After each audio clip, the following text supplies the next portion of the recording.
জানো তো, রোজ ভাবি রাতে শোয়ার সময় যে কাল থেকে ঠিকঠাক করে একদম ফেসবুকে কাজটা প্রপারভাবে করব।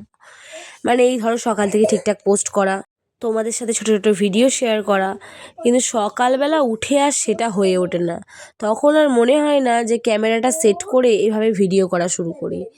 কিন্তু আজকে আমি ভেবেছি যাই হয়ে যাক না কেন, সকাল থেকে আমি ভিডিওটা করব। তো যাই হোক, অনেকটা এনার্জির সাথেই ভিডিওটা স্টার্ট করেছিলাম, কিন্তু শেষ পর্যন্ত আর কমপ্লিট করে উঠতে পারিনি।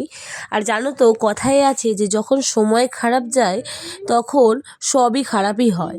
ঠিক আমার সাথেও সেরকমটা হয়েছে।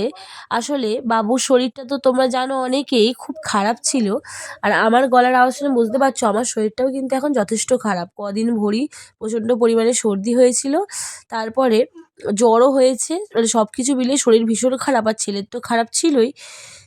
তার মধ্যে আবার আমাদের যিনি কাজের দিদি, উনি আবার কাজ করতে আর আসছেন না। কেন, উনি আর কারোরই কাজ করবে না, ওনার আর ভালো লাগছে না, শরীর বইছে না, এই বলে উনি বললেন যে উনি আর কাজ করবেন না। এবার বুঝতেই পারছো যে শরীর খারাপ অবস্থায় সমস্ত কাজ মাও করে, আমিও করি, কিন্তু তাহলেও সবাই জানো যে একটা বাচ্চা নিয়ে কতটা ঝামেলা।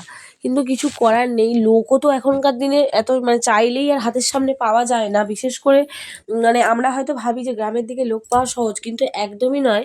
এখন একদমই লোক পাওয়া যায় না, সব থেকে বড় সমস্যা হচ্ছে ওটাই। তো যাই হোক, কদিন খুবই কষ্ট হচ্ছে, তার মধ্যে এত ঠান্ডাও লেগে যাচ্ছে।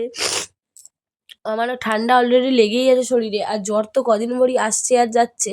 শরীর একদম ভালো লাগছে না, জানি না কবে আবার সব কিছু ঠিকঠাক হবে। এর মধ্যে থেকে নিজের একদম যত্ন নিতে পারছি না। যত্ন বলতে আমার চোখের যে প্রবলেমটা সবাই জানো, সেটা যে ঠিকঠাক করে চোখের একটুখানি সেক দেবো বা ম্যাসাজ করবো, সেটা একদমই করে উঠতে পারছি না। জানি না কবে সব কিছু ঠিক হবে।